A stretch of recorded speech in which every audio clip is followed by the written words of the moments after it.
Hi everybody, I'm Richard Conway. Welcome back to AMP, the podcast that showcases age group multisport athletes.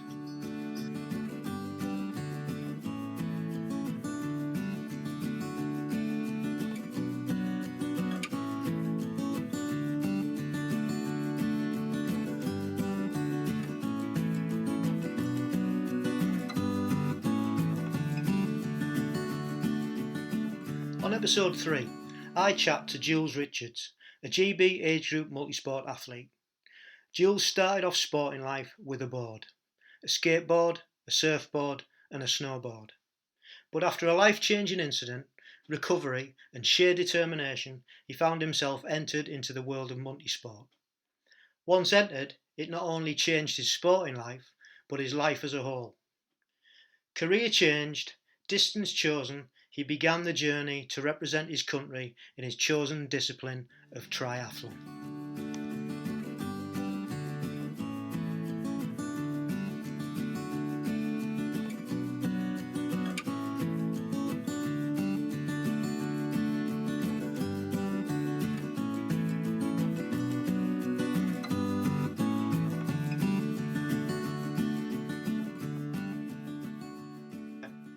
So welcome to AMP.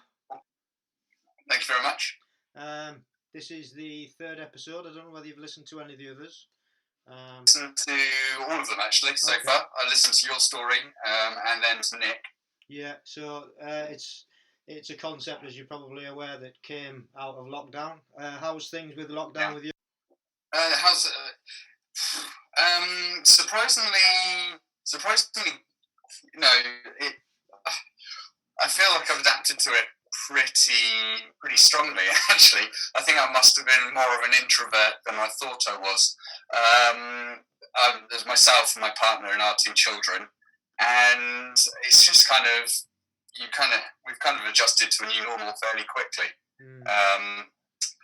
It's more to do with keeping the kids sort of stimulated enough so that they're not driving us insane or each other. Yeah, that's the key. Thanks for getting in touch and wanting to come on and sharing your story. I've read the email and interesting story that you've got. So, if you want to tell us a little bit about your sporting background from a kid and how you progressed, and obviously the big injuries and things that you've been through up to basically, I suppose, where you've you got into multisport, yeah. Okay, so growing up in Cornwall, very, very far southwest of Cornwall, I was never one for organised sport. Hated running, hated cross country, couldn't run track at school. I mean, when I say track, it was obviously a field. And I wasn't really overly keen on rugby or football or anything like that. I just grew up surfing and skateboarding with friends. And yeah, I obviously stayed fit through that, but I was never an organised sport type person. I've never found I particularly play well with others either, I guess. I've never been a strong team sport member, only because I like to be able to sort of have control over a performance, as it were. So when you're relying on others, there are a lot more variables there when it comes into the overall performance.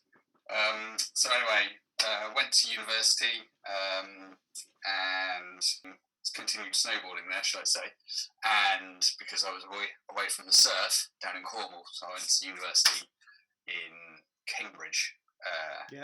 So I was leading a snowboarding trip to go and check out the resort for our team, and I had a bit of a snowboarding accident on the first day of the trip, which resulted in me breaking my back. I fractured my L1 vertebrae into 3 parts, compressed T12 and L2, and ended up having a metal plate implanted in my spine to sort of fuse it all back together. So got flown home from Grenoble 9 days later on Christmas Eve, my own private plane. Wow. I got admitted to 3 different hospitals, and each of those admissions was like 5,000 francs or something ridiculous. Blimey. And then obviously the operation itself and the flight and this, that, and the third thing.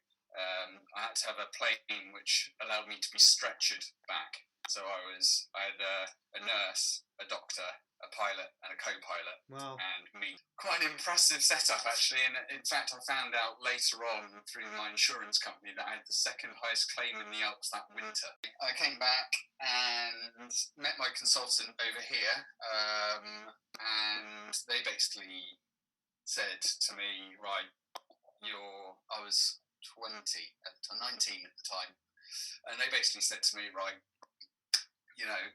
it shouldn't hold you back too much, but you'll never do this. It's unlikely that you'll snowboard again. Running is probably not a particularly good thing for you to do due to the impact. And basically, you can exercise, but don't do anything too strenuous, because you've now got a bit of a weak point. And to me, this was a bit like a red rag to a bull, really. I don't like being told I can't do something. I think that's probably something that most multisport athletes have in common. Yeah. It's like, you can never do that. Oh well, okay, you just watch me. Yeah, absolutely. So they said, right, no exercise for 3 months. After that, you can start doing some swimming. And I'd always been a swimmer because of my surfing, and just enjoyed being in the water. So after about a month, I was bored. I was back at uni, bored out of my brains, and I was like, right, I feel good enough. So I got in the pool. So after a month, I was swimming. After 3 months, I was back in the gym, just trying to build some strength up. And 9 months later, I was back snowboarding again, and had sort of taken to fitness a little bit more like I hadn't done before, because I realised that I needed to protect my back more than anything. And so the years went by, and I wasn't really into anything structured. I just kind of did sport to keep myself in shape. I went to the gym, I swam, I did a little bit of running, but nothing major. And then I decided that I wanted to run the London Marathon. I went to the gym, I swam, I did a little bit of running, but nothing major. And then I decided that I wanted to run the London Marathon, because it was one of those things that, I'd always watched it on TV and thought, wow, it's just such a phenomenal spectacle to watch the London Marathon. I thought I'd love to be part of that. I'd love to have a go. And I thought I can raise some money for a spinal charity that helped me out called Aspire, that helped me out when I came back from France. So I thought I'll raise some money. But so this was 2005 when I first put my entry in for the 2006 London Marathon. No, nothing about the entry sort of the entry process. Didn't realise that it was ridiculously difficult to get into and all that sort of stuff. And surprisingly, I got a rejection letter. I was like, okay, fine. So I looked into it a little bit more and realised that it's unlikely, well, not unlikely, it's very difficult to get in through the ballot because of the number of spots. But went to apply for the following year, so in 2006 for 2007, and then disaster struck, and I snapped the brace that had been put into my spine when I was surfing down in Cornwall. Right. I ended up becoming quite unwell, but I'd already entered the London Marathon by this point, and I thought, well, I'm unlikely to get in the second year, but at least I've got my application on a rolling thing, so I've got two entries now.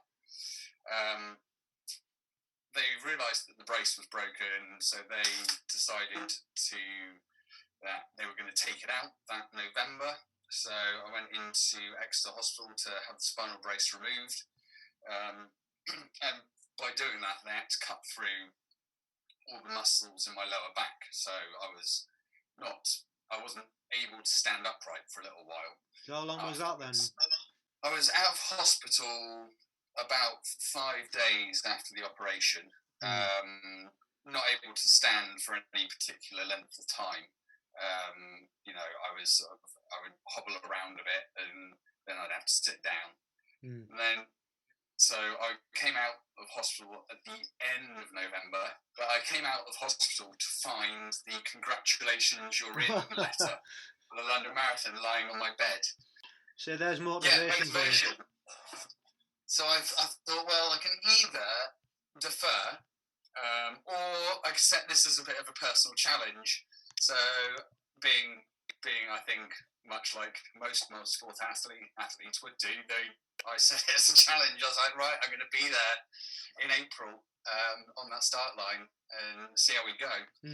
So by the end of December, I was able to walk to the end of my mum's drive and back, which I guess was probably 500-600 meters. Right.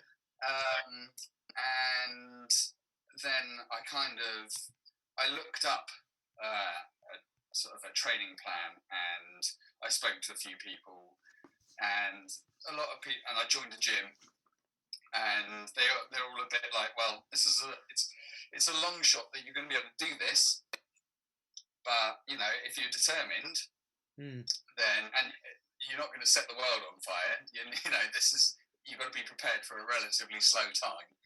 So from that point, from the end of December to the April, I ran 2 to 3 times a week, cycled 2 to 3 times a week, swam twice a week, and went to the gym twice a week. I got to the point where I think my longest run was only about 16 miles. And I thought that's as far as I could really push it at that time in the lead up to, with regards to the distance to the time to the marathon. So I did it. I got round.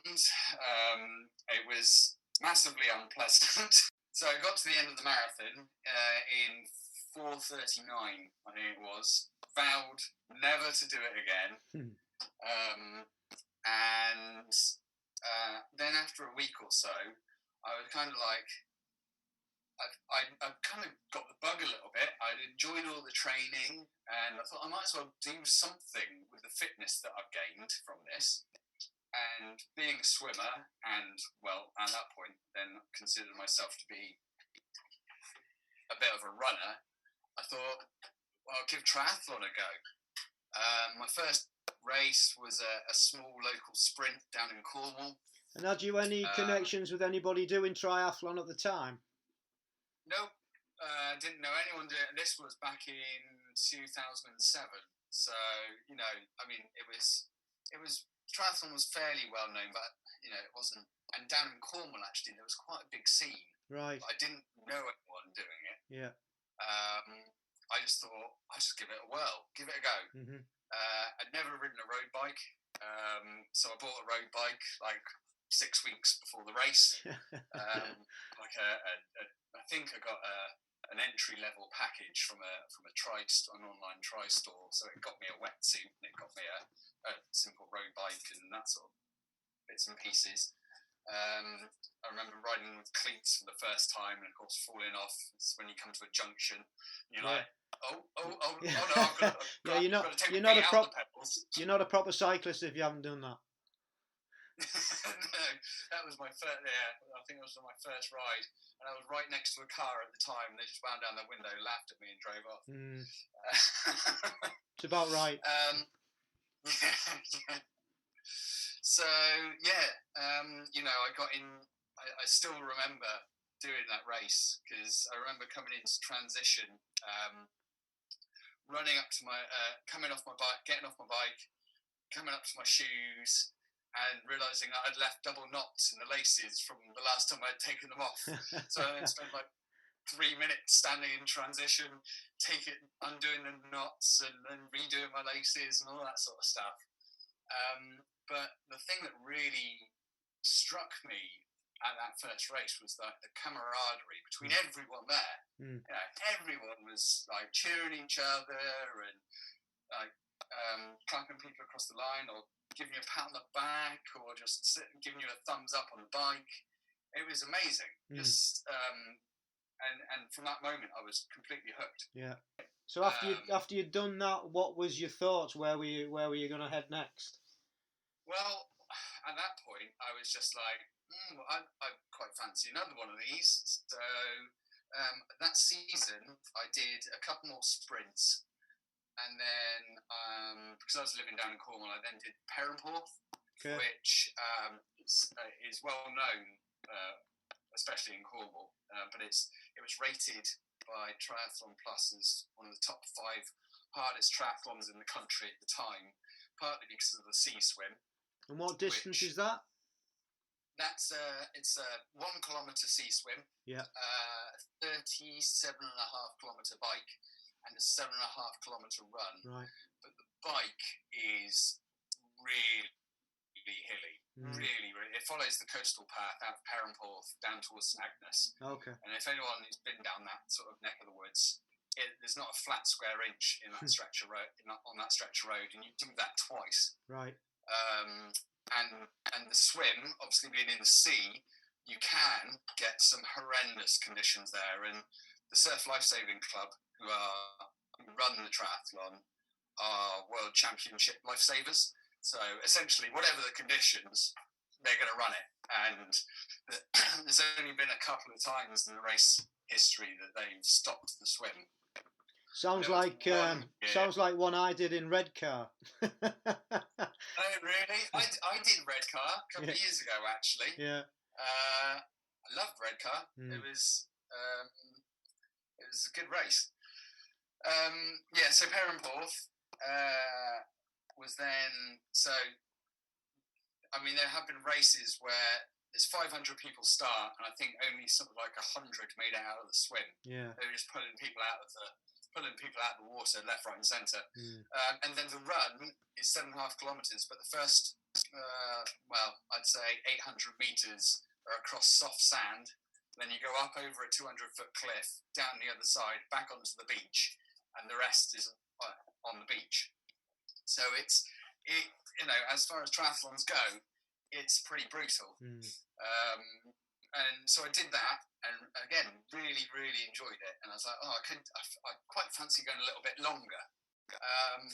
And then my partner and I went up to Sherborne because her parents lived in the area to see the UK Ironman, because it's something I'd never even really heard of at the time, just to see what it was about.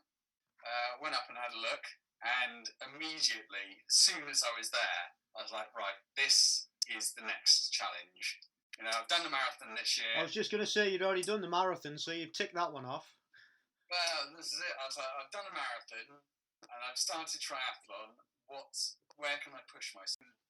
After being told that I was never going to do certain things again, I've always been driven to see how far I can push myself. And as I said before, I think that's probably quite a common theme amongst multisport athletes, is that we're always seeing how far we can go, or how fast we can go. And it's that sort of personal competition rather than competition against others. Yeah, I think that's absolutely right, isn't it? You just, although you're in a competition, you've got competitors, and there's always people that you've seen in other races that you want to be there or thereabouts, and they've beat you, or and they're a marker as to how you're improving, I guess, each time you race. But it is ultimately about yourself, isn't it? Yeah, and it's that personal journey. So yeah, that was it. I was like, right, 2008, Ironman UK, I'm coming to get you, type thing. So at that point, I started taking training a lot more seriously, and started looking up, researching about how I should be training, because I knew that I couldn't just do what I did for the marathon to get around that course. So I started doing a lot of reading, and I guess my my early sources of information were very much books. I did a lot of reading. Joe Friel, principles of periodization, and all those sorts of ideas. Then started designing my own programs. 2008 season came around. Did a middle distance at the start of the season, which down in Marazion, down in Penzance, which was really good. Really enjoyed it. And I thought, well, if I can enjoy sort of something this distance, this middle distance, then I reckon I'm going to love the Ironman. So everything else that season, I just focused towards the Ironman in September. Again, it's one of those experiences, there's certain snapshots from it that are just so vividly imprinted into my brain. The sort of standing waist depth water at 6 a.m. as the sunrise sort of comes up with 1,500 other athletes just kind of waiting for the gun, knowing that it's going to be 12 hours or so before I see the finish line, and sort of trying to mentally prepare for that. That's something that will always stick in my head. Yeah, so you managed to do that obviously off your own bat. There was no coaches involved, no triathlon club or anything. You were solo. No, I've always been relatively solo, so I've never really been part of a triathlon club. I kind of worked a little bit with Bad Tri when I lived in Bristol. Right. I did some coaching for them with the Tri-Stars, so the youth side of things. So I used to do some of their swim sessions, but other than that, I've always pretty much done my own thing. I have had a coach, and I am currently coached, but at that point, no, it was all off my own back. It was all based on my own research. Yeah, very good, very good. So from that then, that was 2008. Where did you go? What was your next venture? Well, from there, it was funny because the fact that I got into this quite so as much as I had and looked into the training and all that sort of stuff, it even changed my career. I then, at the time, I was working in the oil industry, but I then became a personal trainer and sports massage therapist and moved to Bristol. Bristol's got a very, very vibrant and very tight-knit and very large triathlon scene. So as I mentioned, Bad Tri, they're a massive club, and you can't go to any race anywhere without seeing one of their members somewhere. So I kind of got involved with them. I kind of had a bit of a couple of fallow years, I guess, where I was just meddling in some local sprint distance stuff, just because I was setting up my business.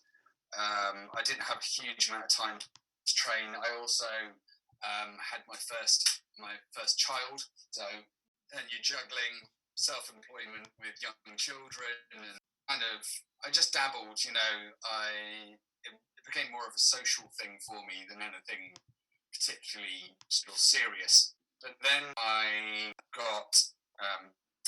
started getting, just from, I think, being a personal trainer, my fitness started improving naturally by itself without having to actually do any form of structured training.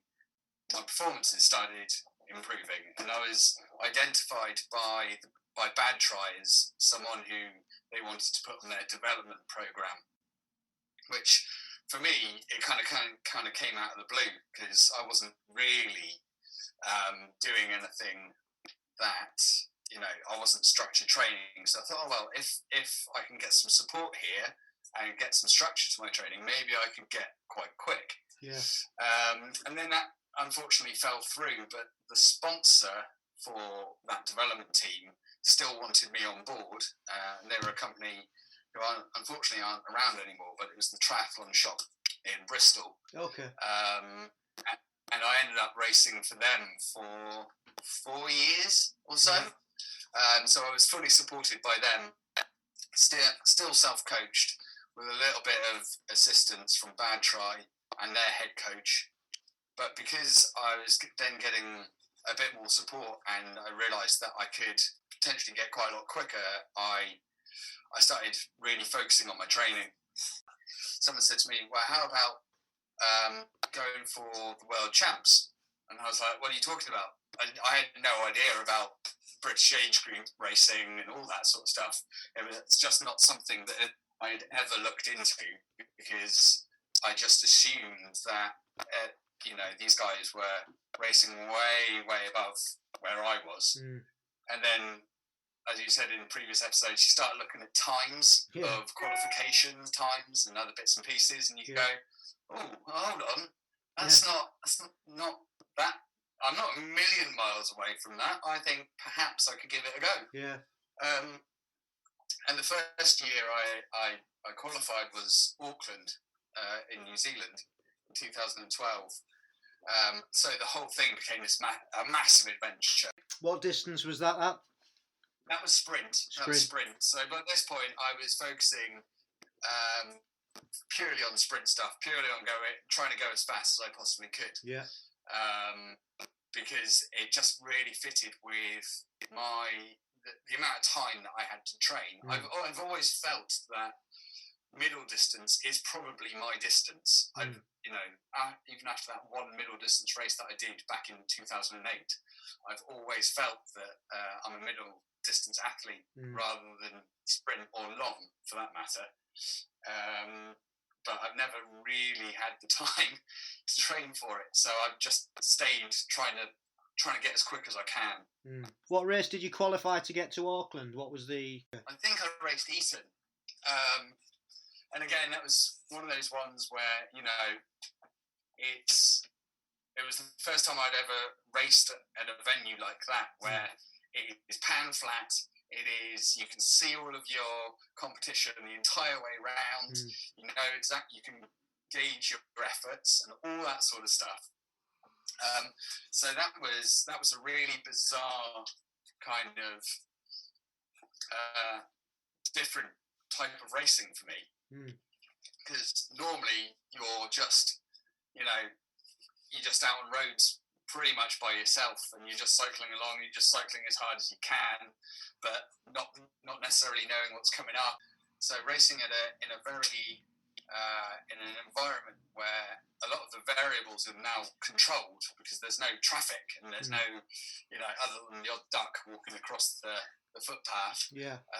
I really enjoyed that form of racing. Was that drafting or non-drafting? That was non-drafting at the time. There was still non-drafting back in 2012. Yeah. All on TT bikes. Yeah. Yeah. So you qualified for Auckland. That went well. Yeah. Auckland went amazingly well. I ended up, obviously, as you said previously in previous episodes, that I turned it into a bit of a holiday as well. Yeah. So I had a week in Auckland beforehand, staying with a friend.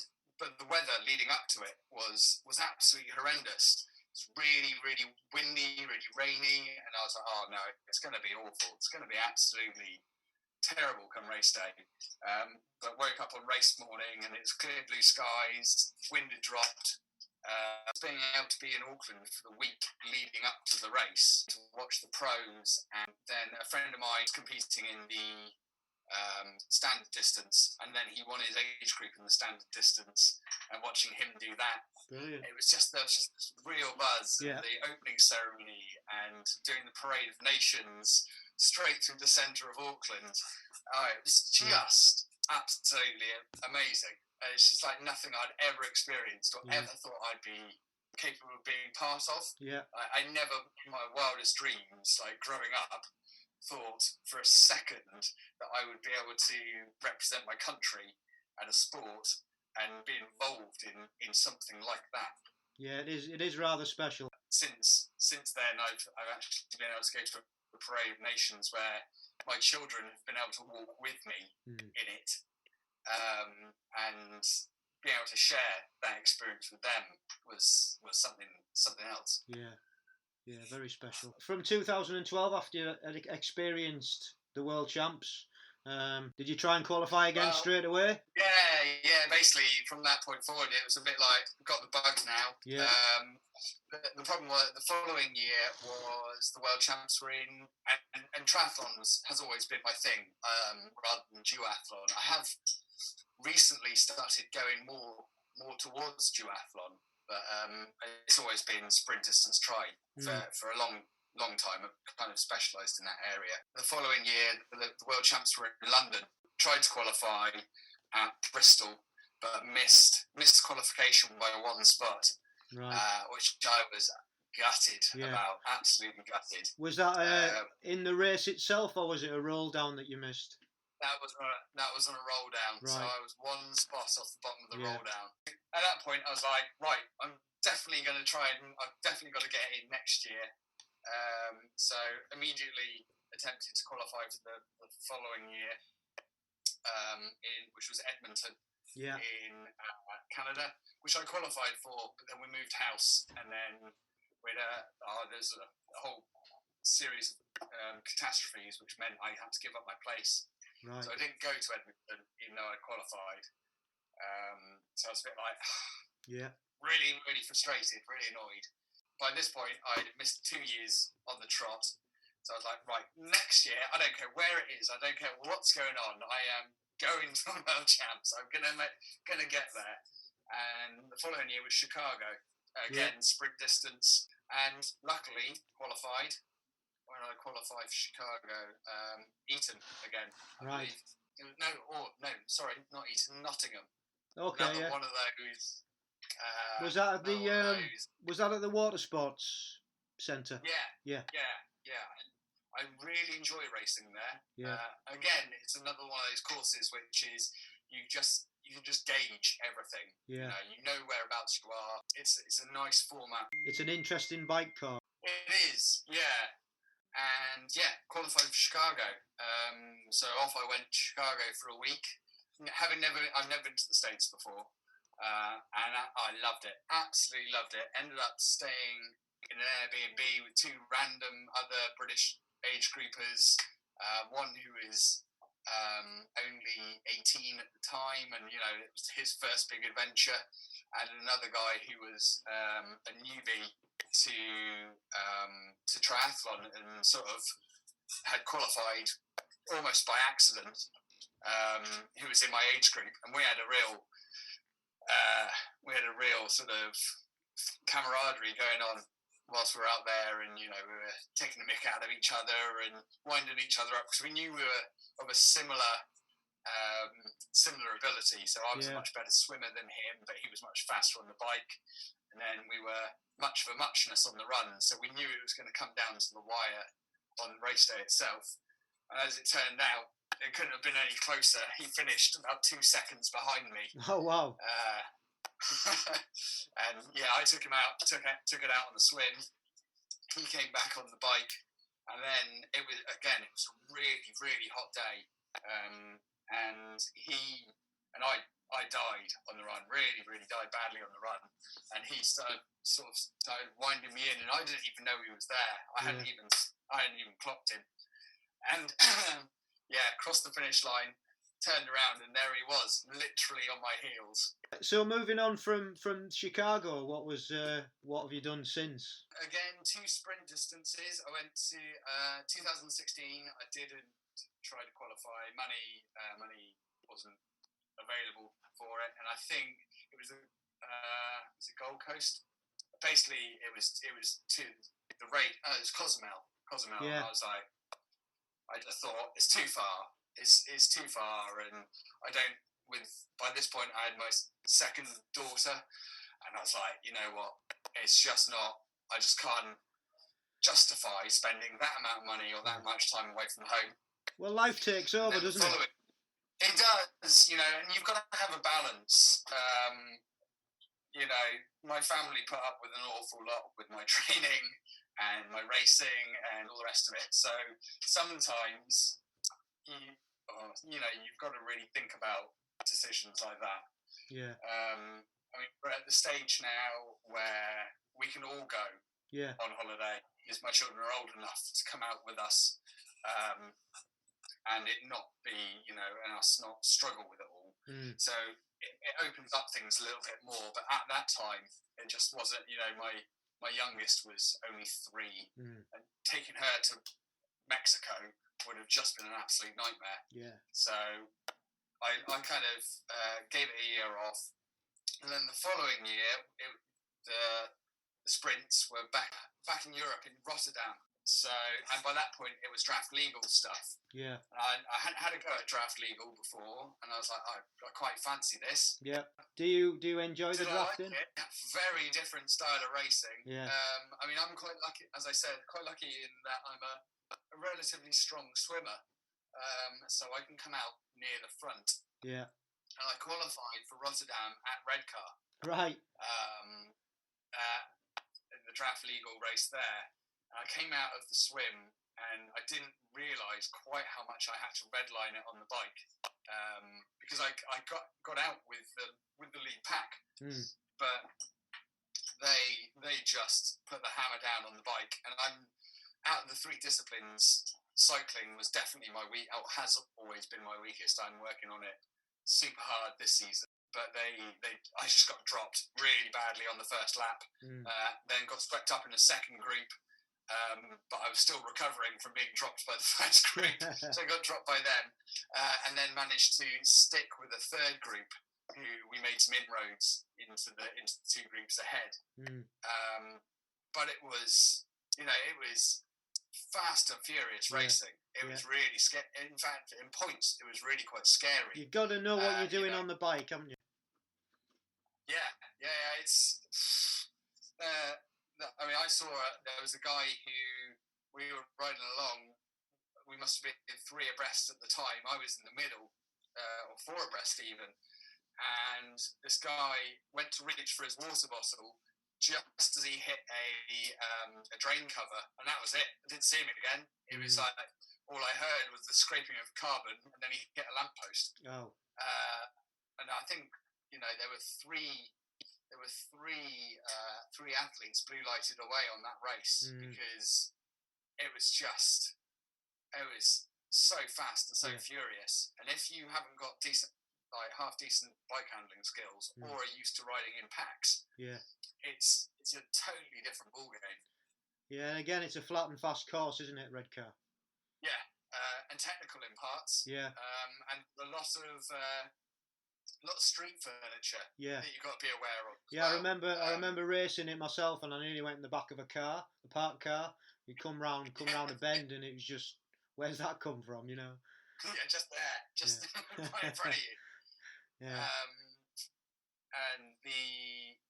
So if anyone, I would say, is looking to get into the drafting side of things, so the sprint distance, age group stuff, my big piece of advice would be to get some practice in riding in groups. Get out there with your local bike clubs and get used to riding on people's wheels, or having people ride on your wheel, or just riding in a big group fast and really hard, because it's a different ball game. Yeah, wise words.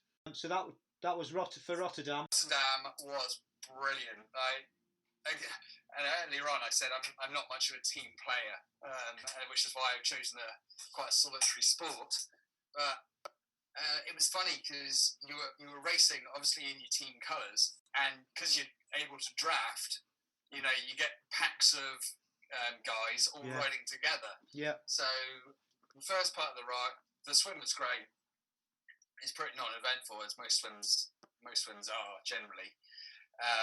But out onto the bike course, and the first part of it, I was kind of by myself, like picking off 1 or 2 athletes from other countries. But then I spotted a couple of guys that I knew, and sort of managed to catch up with them, and we then caught up with a couple of other guys we knew. And within, before we knew it, there was a group of 5 GB athletes, absolutely smashing it down these bike paths. In full formation, sort of one on the front for 20 seconds, peels off. The next one, 20 seconds, peels off. It was absolutely, and we were just going past people that they were going backwards.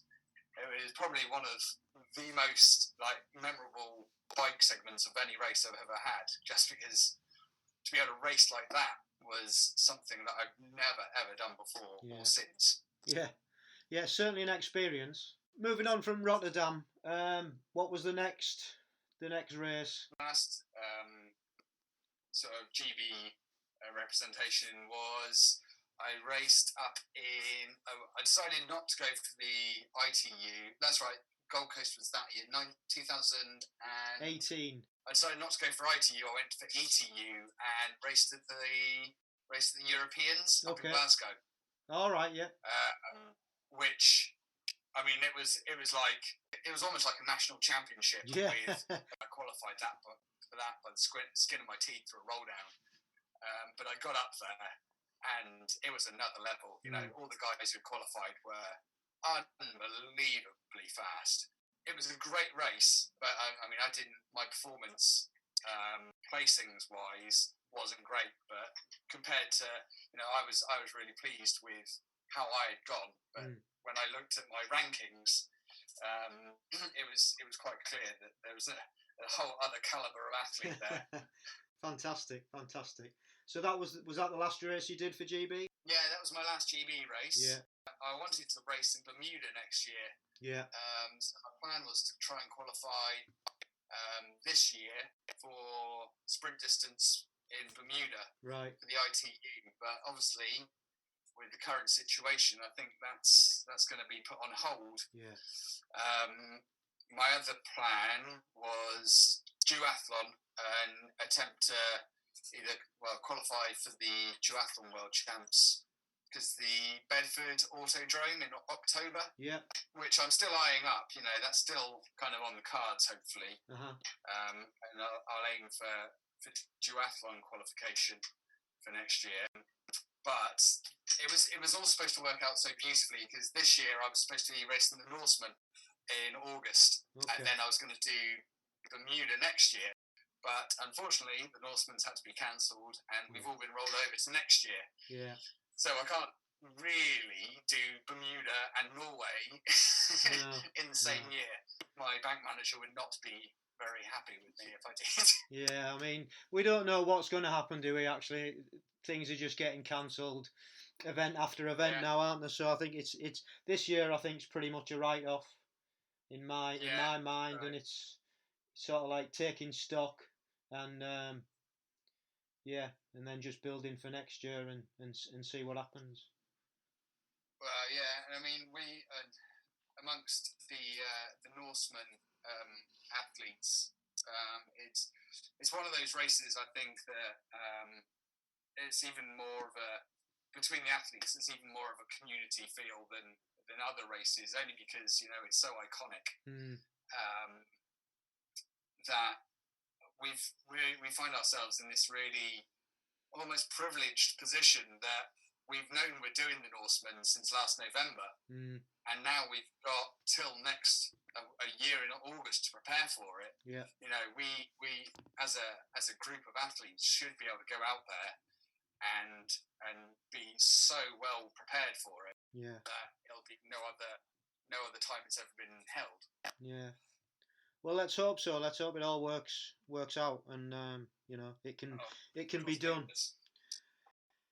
So a few questions then, just to finish off. What do you think from the beginning of your multi-sport sort of adventure to where you're at now? What do you think you've learned and changed and adjusted and improved? What are the most sort of like poignant parts of the process? Almost every race feels like a bit of a learning experience. As I mentioned, that first race with the double knots in your shoes, and then you go, okay, how can I overcome that problem? Oh, elastic laces are a thing. I'll go buy some of those. So I guess for me, it's making sure to improve is just to reflect on every little learning opportunity and go, okay, how can I messed up a little bit there. How am I going to improve on that next time? What is there something that I can do, or I don't like to say, is there something I can buy that will sort of iron out that problem? But when it's something like something as simple as elastic laces, then just to combat a problem. And so I guess the learning point is that if there's a problem, there's always a way around it. Yeah, good point. You can always find a way around the problem if you do enough research, and if you go out and you speak to people, or you look up podcasts or videos, or that sort of stuff, you can always find a solution. Yeah. So, other than this podcast, obviously, what other resources do you sort of go to? I am a Tridot ambassador. So Tridot are a company in America. Yeah, I listen to the podcast actually. They are quite entertaining. Yeah, I use their podcast quite a lot. They're really, really good. So I use them. I speak. I speak to a lot of people. I try and get involved in as many different things as I can. So just go out and get involved. Yeah. In anything you can. Tomorrow I'm taking part in a virtual X-Tri race, and Tim Don's going to be on it speaking. So all this sort of stuff is out there. Yeah. You just need to be on the lookout for it. Mm-hmm. So yeah, podcasts, talking to people, and shows like GTN. Generally for product type stuff, I will go to people I know and people I trust.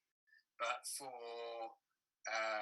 tips and tricks on how to improve technique and speed, I'll listen to podcasts and watch videos and stuff like that.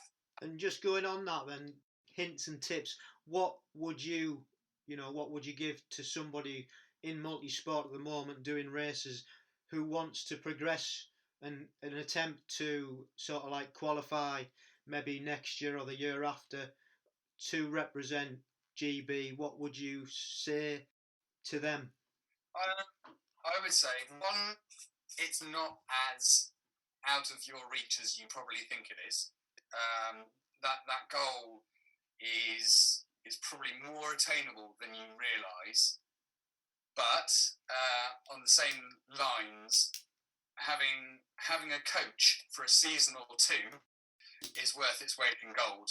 If you don't, you can do all the reading in the world, but unless you have a really, really good understanding of how your body is responding to the training pressures you're putting under it, which a good coach, by looking at your data, will be able to figure out, you won't make as much progress as you possibly could. Yeah. So I would say it's not as far out of your reach as you think it is, but to make those gains faster, get a coach. Yeah.